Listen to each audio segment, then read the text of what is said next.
ఈ రోజున పివి సునీల్ కుమార్ గారికి సంబంధించి రఘురామకృష్ణరాజు గారి కేసులో ఒక అద్భుతమైన విషయం ఒకటి బయటపడింది. కస్టడీలో రఘురామ చిత్రహింసలు నిజమే, బుక్ అయిపోయాడండి పివి సునీల్ కుమార్ గారు. అతను నిజంగానే అక్కడికి రావడం కరెక్టే. అతను మాస్క్ వేసుకుని నలుగురిని తీసుకొచ్చాడు, రఘురామరాజు గారిని కొట్టించాడు, వీడియో తీసాడు, అన్నీ చేశారని అక్కడ కొద్దిమంది డ్యూటీలో ఉన్న పోలీసులు అప్రూవర్గా మారి చెప్పేశారు వాస్తవం. అప్పుడు జరిగింది కూడా అదే, మనం చెప్పాం. అప్పుడు కూడా చెప్పడం జరిగింది, లేదు ఖచ్చితంగా దాడి జరిగింది. దాడి జరిగిన తర్వాత కూడా ఆయన జగన్మోహన్ రెడ్డి గారు మత్తులో చేశాడు ఆయన అని కూడా చెప్పాం. ఇంకా చెప్పాలంటే ఈయన పివి సునీల్ కుమార్ గారు, ఆయన గురించి ఒకసారి ఒక మాట చెప్తాను రండి మీకు. పివి సునీల్ కుమార్ గారు 1993 బ్యాచ్ అటండి. 93 బ్యాచ్, 93లో ఆయన ఐపీఎస్ అధికారి అయ్యాడు. 1993 ఆయన ఉస్మానియా యూనివర్సిటీలో gold medalist. Osmania university gold medalist. మన ఆంధ్ర యూనివర్సిటీలో బిఏ చదివాడు, ఉస్మానియా యూనివర్సిటీలో పిహెచ్డియో సోషియాలజీలో గోల్డ్ మెడలిస్ట్. అంటే ఎంత బాగా చదువుంటాడండి. గోల్డ్ మెడల్ సాధించడం అంటే మామూలు విషయం కాదు. అది కూడా ఒక ఎస్సీ కుటుంబం నుంచి వెళ్ళాడు, ఐపీఎస్ సాధించాడు.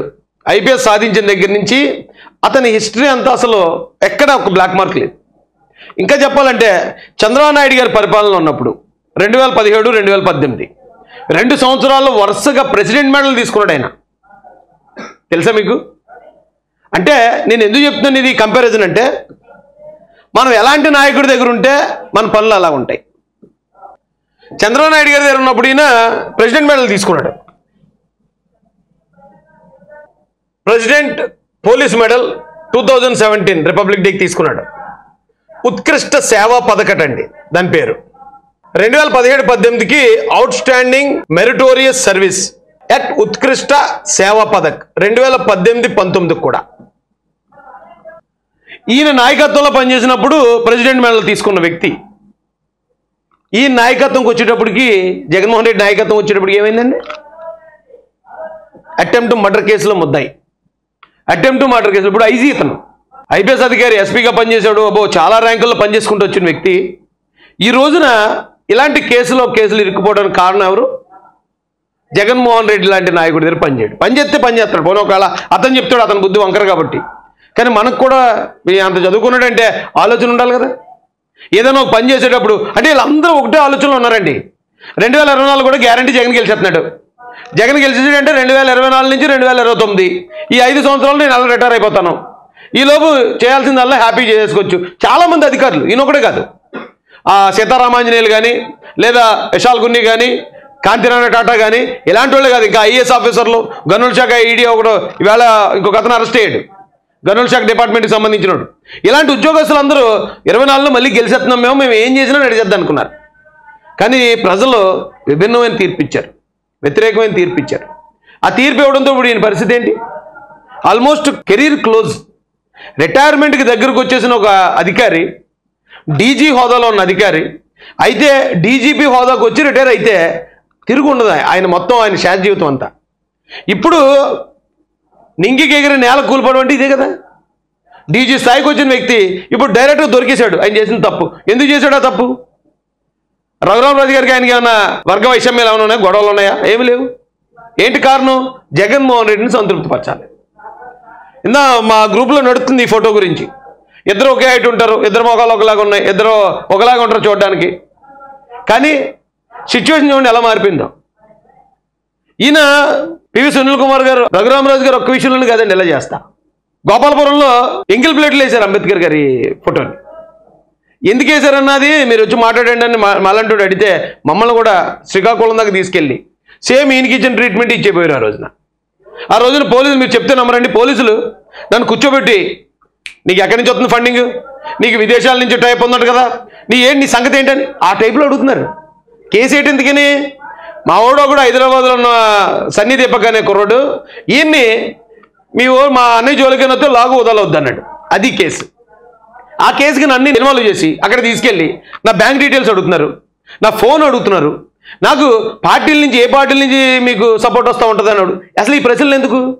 అబ్బాబ్బా ఆ రోజు వాళ్ళకి ఇచ్చారండి నిజంగా సమాధానాల్లో. నాకెక్కడి నుంచి డబ్బులు వస్తే మీకెందుకు? నాకు ఎక్కడి నుంచి రూపాయి రాదు. నేను ఏ పార్టీ కోసం పనిచేస్తే మీకెందుకు? అది నా ఇష్టం. ఒకవేళ నాకు ఎక్కడి నుంచి విదేశాల నుంచి ఫండ్స్ వచ్చేస్తున్నాయి అన్నారు కదా, దాన్ని ఐటీ శాఖ చూసుకుంటుంది. మీకు సంబంధం ఏంటి? ఇంకా పెద్ద కోట్లు వచ్చేస్తుంది అనుకో, ఈడీ వస్తాడు, నీకు సంబంధం ఏంటి? ఒక హోంగార్డ్ గారిని కూడా గౌరవిస్తానండి నేను, కానీ తప్పుడు కేసుల్లో పెట్టి ఏదో చూపించేద్దామంటే బాబు తెక్కరైపోద్దండి నాకు. నేను ఆ రోజు చెప్పిన సమాధానం మామూలు సమాధానం చెప్పలేదు శ్రీకాకుళం పోలీసులకి. ఆర్ఈ ప్రకాష్ సిఐ కాళ్ళతో కనుక్కోండి చెప్తాడు.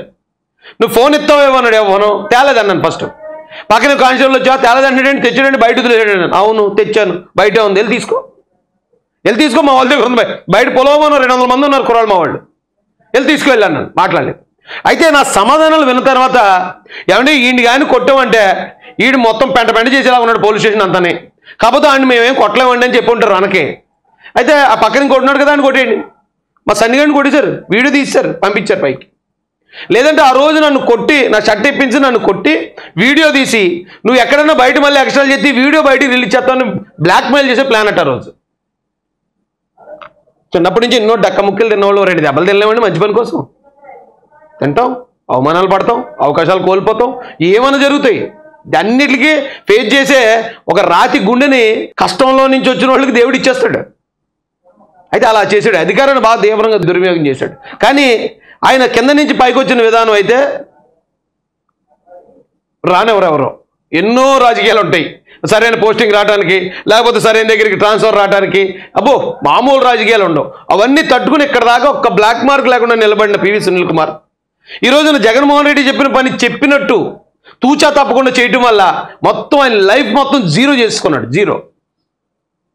చంద్రబాబు నాయుడు గారి హయాంలో చంద్రబాబు నాయుడు గారి దగ్గర ఈయన పనిచేసినప్పుడు ఎక్కడ ప్రెసిడెంట్ మెడలండి, ఉత్కృష్ట సేవా పథకట 2 సంవత్సరాలు కంటిన్యూగా తీసుకున్నాడు ఆయన.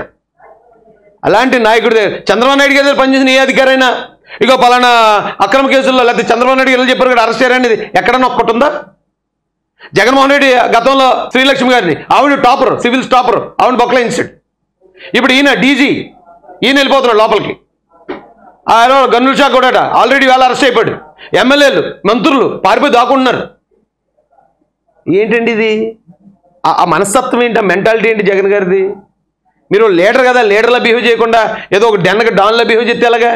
మన జగన్మోహన్ రెడ్డి గారి దగ్గరికి వెళ్దాం. హిందీలో పెట్టాడండి పోస్టర్ కొత్తగా అన్న. ఇప్పటి వరకు మనోడు తెలుగులో పెట్టేవాడు, ఇంగ్లీష్లో ప్రెస్ మీట్లు పెడతాడు. ఈ మధ్య ఇక్కడ పోస్టర్ ఏకంగా హిందీలో పెట్టాడు. నాకు వచ్చి రాని హిందీతో చదువుతాను, జాగ్రత్తగా వినండి. वो मुझसे मेरे धर्म के बारे में पूछते हैं, मानवता मेरे धर्म है, వైఎస్ఆర్ कांग्रेस पार्टी को अध्यक्ष వైఎస్ जगन है, जगन साहब, जगन भैया तुम्हारी मतों मानवता नहीं है, मनी माइंड है, तुम्हारी पूरा माइंड मनी माइंड है, नॉट मानवता नहीं है, मानवता नहीं. అది హిందీ వాళ్ళకి అర్థం అవుతాను కండి, ఇప్పుడు తెలుగు వాళ్ళకి కూడా చెప్తాను. ఈయన మతం అడుగుతున్నారటండి. ఈయన మతం మానవత్వం అట. అంటే మతంలోనూ మా ఉంది, మానవత్వంలోనూ మా ఉందని కలిపాడు దాన్ని. ఆ మతానికి అర్థం తెలియదు, మానవత్వానికి అర్థం తెలియదు ఆయనకి. ఎందుకంటే అన్న జగన్ అన్న, మతం మానవత్వం అన్నావు కదా, మానవత్వం అంటే ఏంటంటే మనకి ఎవడో ముక్కు ముఖం తెలియనోడు కూడా ఏదైనా కష్టంలో ఉన్నాడంటే సాయం చేయటం. ఒక చిన్న చీమ కూడా బాధపడుతుంది అన్నప్పుడు, లేదా అది ఏదైనా ప్రమాదంలో ఉందంటే చీమను కూడా కాపాడటం, పశు పక్షాదుల గురించి ఆలోచించటం, వృక్షాల గురించి ఆలోచించటం, ప్రాణం ఉన్న ప్రతి దాని మీద ప్రేమ చూపించటం మానవత్వం. అయ్యి బాబాయ్ చాలా పెద్ద పదం అన్న బాబు, దాని అర్థం కూడా తెలియదు నీకు. అంత గొప్ప అర్థం ఉందా మానవత్వం అనే దాంట్లో? మనిషికి మాత్రమే ఉన్నది ప్రేమ చూపించటం అనేది. కానీ నువ్వేం చేస్తావన్నా? బాబాయ్ సంగతి ఏం చేసావో రాష్ట్ర ప్రజలందరికీ తెలుసు. బాబాయ్ కూతురిని ఎలా బెదిరించావో రాష్ట్ర ప్రజలందరికీ తెలుసు. నీ సొంత తల్లి విషయంలో ఎలా ప్రవర్తించావో రాష్ట్ర ప్రజలందరికీ తెలుసు. నీ చెల్లెని ఎలా నువ్వు బయటికి ఎంటేసావని ఆవిడ ఇప్పటికి ఇంకా ఆరోపణలు చేస్తుందో రాష్ట్రం అంతా తెలుసు. నువ్వు ఎవరో బయట వాళ్ళనో పశుపక్షాదులను ప్రేమించడం కూడా పక్కనెట్టు, నీ చుట్టూరు ఉన్న వాళ్ళకే ప్రమాదం నీ వల్ల. ఈ నువ్వు మానవత్వం గురించి మాట్లాడుతున్నావు అన్నా, ఇదే మానవత్వమా? కానీ అయ్యోనా బాబు, చాలా బలహీనమైన ఎస్సీల్ని నీకు ఓట్లేసి గెలిపించిన మమ్మల్ని ఎంతమందిని చంపారో మీ పరిపాలనలో. ఒక్కరికన్నా శిక్ష వేసావా? ఎంతో మంది మీద దాడులు. ఆఖరికి పాపం ఆయన చంద్రబాబు నాయుడు గారు 14.5 సంవత్సరాలు ముఖ్యమంత్రిగా శిఖరంలో పరిపాలించిన వ్యక్తి. మీ నాన్నగారు ముఖ్యమంత్రిగా ఉన్నప్పుడు కూడా ఆయన ఎప్పుడు రెస్పెక్ట్ చేశారు తప్ప వాళ్ళిద్దరు ఏమన్నా కావాలంటే సెటైర్లు వేసుకున్నారు తప్ప ఆయన మీద ఎప్పుడు తప్పుడు కేసులు పెట్టి ఆయన అరెస్ట్ చేయలేదు. కానీ నువ్వు వచ్చిన తర్వాత అలాంటి పెద్ద ఆయన్ని 70 సంవత్సరాలు పైబడిన పెద్ద ఆయన్ని కూడా తప్పుడు కేసులు అరెస్ట్ చేసి ఒక పనికిమాలిన సెల్లో పెట్టి అక్కడ దోమలు హాట్ వాటర్ లేకపోవడం రకరకాల హింసలు పెట్టి ఒక పెద్ద ఆయన్ని చంపేద్దామని ప్రయత్నించావు నువ్వు, చంపేద్దామని ప్లాన్ చేసావు నువ్వు. లేదంటే ఆ టైంలో ఆయన అరెస్ట్ చేయవు నువ్వు. అసలు ఆయన మీద అంగళ్ళలో కానీ పొంగనూరులో కానీ లోకేష్ గారి మీద భీమవరంలో కానీ దాడులు చేపించావు నువ్వు, రాళ్ల దాడి. మొత్తం అక్కడ ఉన్న ఆ సెక్యూరిటీ వాళ్ళ వాళ్ళకి రక్తాలు తల్లగిళ్ళ బద్దలేసిపోయి. అదేం మానవత్వం అన్నా? కొంపదీసి ఈ మానవత అనేదానికి ఇంకొక అర్థం ఏమైనా ఉందా? ఇటు కొంపదీసి తెలుగులో ఉన్న మానవత్వానికి ఆపోజిట్ వర్డ్ ఇది. చివరికి మన రాజధాని రైతులు ఆడోళ్ళు మగోళ్ళు కూడా ఉన్న భూమిని గవర్నమెంట్కి ఇచ్చి ఏం చేయాలో తెలియని పరిస్థితుల్లో పాపం వాళ్ళు పాదయాత్ర చేస్తూ ఉంటే ఎక్కడో టెంపుల్కి వెళ్ళడానికి వాళ్ళ మీద ఎలాంటి దాడి చేయించామన్నా? నల్ల బెలూన్లు ఎగరేయటం, వాటర్ ప్యాకెట్లు ఎసరటం, వాటర్ బాటిల్ ఎసరటం, అందులో మళ్ళీ మురికి నీళ్ళు జల్లి పాపం అప్పటికే ఎంతో వేదంతో ఉన్న ఆ రైతులు ఆ రోజు రాజమండ్రిలో పెట్టిన కన్నీరు నిన్ను మొత్తం కడిగి పారేసిందని నీ రాష్ట్రం నుంచి. అందులోనూ మా ఉంది, ఇందులోనూ మా ఉంది, రైమింగ్ కూడా ఉంది కదా అనేసి మతం నా మతం మానవత్వం అనకన్నా ఏదో పరసపోతే నర్సుని అడిగేస్తావా అన్నట్టు ఈ రైమింగ్ వర్డ్స్ వద్దన్నా. దాని అర్థాలు పరమార్థాలు కూడా తెలుసుకుని అప్పుడు పెట్టి ఇలాంటి ఈ తెలుగులకు అర్థం అవ్వకుండా మళ్ళీ మేరే మతం మానవత అట.